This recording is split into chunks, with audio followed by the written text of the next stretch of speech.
नमः संस्कृताय। तो गत वीडियो में हम लोगों ने वर्ण की परिभाषा समझा, स्वर वर्ण के विषय में और स्वर वर्ण के प्रकार ह्रस्व, दीर्घ, प्लुत के विषय में।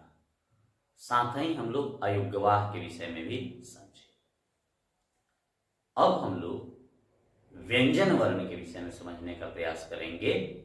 व्यंजन वर्ण किसे कहते हैं, व्यंजन वर्ण के कितने भेद होते हैं, कौन कौन से भेद होते हैं, इसको हम लोग इस वीडियो में देखने का प्रयास करेंगे। तो व्यंजन वर्ण,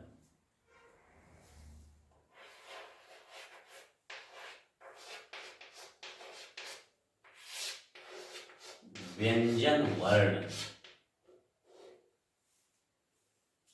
उन वर्णों को कहते हैं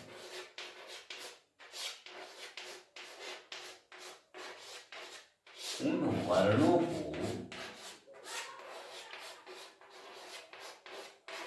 कहते हैं जिनके उच्चारण में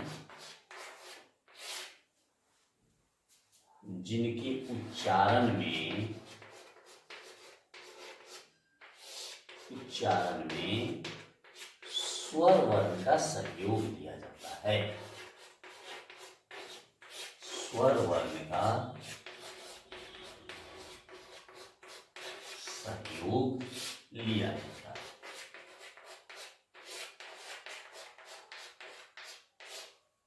जाता है। जैसे क, अ, क इत्यादि इत्यादि इत्यादि। इस प्रकार से ये व्यंजन वर्ण है। क्यों है? क्योंकि इसमें स्वर है। बिना स्वर के यह उच्चारित नहीं हो सकते।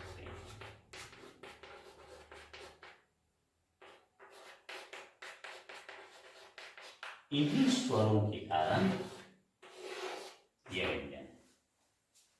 यह व्यंजन वर्ण। व्यंजन वर्ण के भेद कितने हैं? तो मूल रूप से व्यंजन वर्ण के 3 भेद होते हैं: स्पर्श व्यंजन, अंतस्थ व्यंजन, उष्म व्यंजन। एक चौथा ही बताया जाता है संयुक्त व्यंजन। हम लोग क्रमशः इसको देखेंगे। तो व्यंजन वर्ण के चारों भेद को मैं बता देता हूं। पहला है हमारा स्पर्श व्यंजन।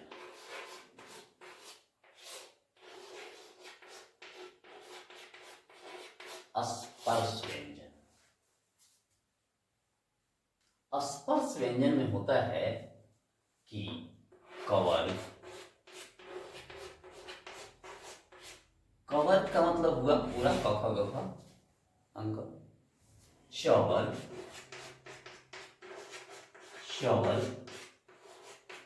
टॉवल, तॉवल और पॉवल और पॉवल। यानी क्या है कि क से म तक यह स्पर्श व्यंजन है। इनकी संख्या 25 है। इसका नाम स्पर्श इसलिए पड़ा है कि उच्चारण के समय जिह्वा कहीं ना कहीं स्पर्श करती है और तब इन वर्णों का उच्चारण हो पाता है। इसीलिए इसका नाम है स्पर्श व्यंजन या स्पर्श वर्ण। अब स्पर्श वर्ण के बाद आता है हमारा अंतस्थ वर्ण।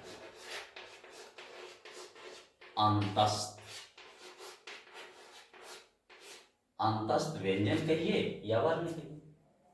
तो इसमें है य, र, ल, व। ये अंतस्थ व्यंजन है। अंतः माने अंदर, अस्थ माने जो स्थित हो, जो अंदर से उच्चारण के समय जो अंदर से उच्चरित हो, इसीलिए इसका नाम है अंतस्थ व्यंजन, अंतस्थ वर्ण।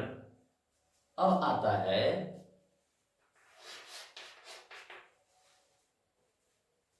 उष्म। उष्म कहने से यह स्पष्ट हो रहा है, उष्म माने गर्मी होता है, घर्षण। तो उष्म में होता है हमारा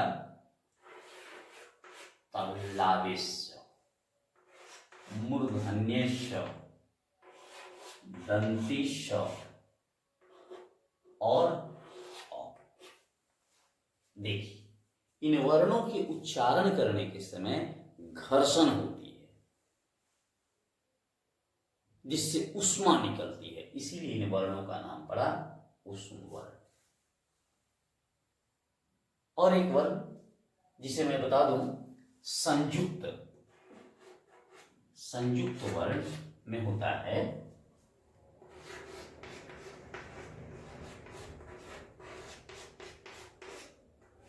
संयुक्त वर्ण, आप सभी लोग जानते हैं, जैसे क और मूर्धन्य श बराबर होता है छ, तो